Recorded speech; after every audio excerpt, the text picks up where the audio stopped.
Adrift, a cruel twist of fate. The vast Pacific Ocean. A sailor's paradise, some might say, not for Jose Salvador Alvarenga. On November 17, 2012, this seasoned fisherman from El Salvador set off on what should have been a routine fishing trip. Little did he know, fate had other plans. A fierce storm, the kind that makes even the bravest sailor tremble, swept in. It tossed his small fiberglass boat around like a toy. Jose was left at the mercy of the relentless ocean. He was adrift, alone, and fighting for his life. Jose's initial plan was simple: survive. He had some basic supplies on board: food, water, fishing gear. He clung to the hope of a swift rescue. But as the days bled into nights, a chilling reality set in. The vastness of the ocean mocked his tiny vessel. The Coast Guard search was called off.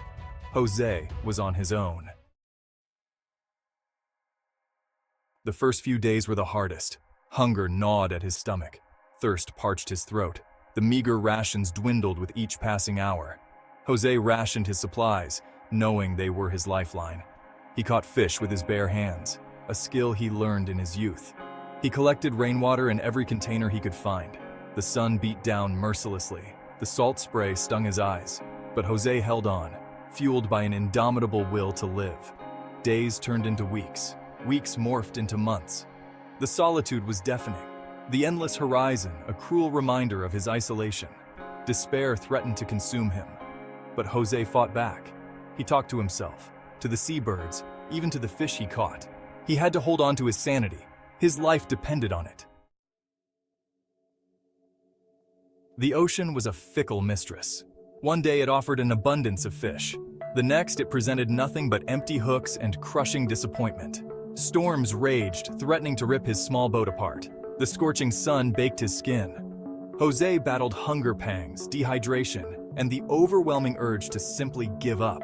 He witnessed firsthand the raw power of nature. Sharks circled his boat, their cold, dead eyes peering into his soul. Sea turtles, majestic creatures of the deep, offered a moment of solace. Birds, weary from their own long journeys, landed on his boat, a fleeting connection to the outside world. Section 4. Ingenuity and Despair. The Cycle of Survival. Jose's survival instincts kicked in. He became a master of improvisation. He fashioned fishing hooks from discarded pieces of his boat. He used his bare hands to catch fish, supplementing his meager rations. He collected rainwater in empty coconut shells, a precious commodity in the vast desert of the sea. He even drank turtle blood, a desperate measure in desperate times. He had good days and bad days, days filled with hope and days shrouded in despair. There were times when he wished the sea would just swallow him whole, to end the constant struggle. But then, a glimmer of hope would appear. A school of fish, a sudden rainstorm, a breathtaking sunset.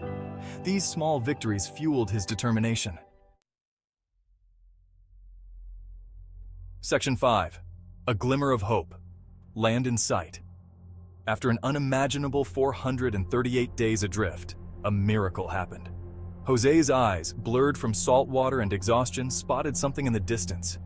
Could it be? Was it real? Land. An island, small and insignificant on any map. But to Jose, it was salvation.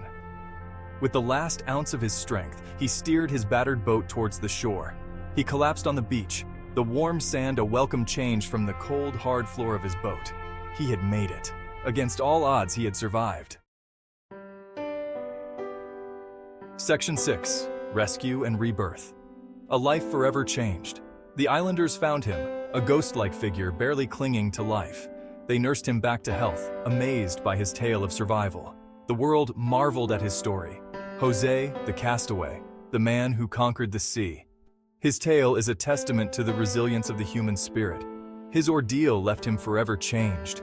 He still carries the scars, both physical and emotional. But he also carries a profound appreciation for life, a deep connection to the sea that both tried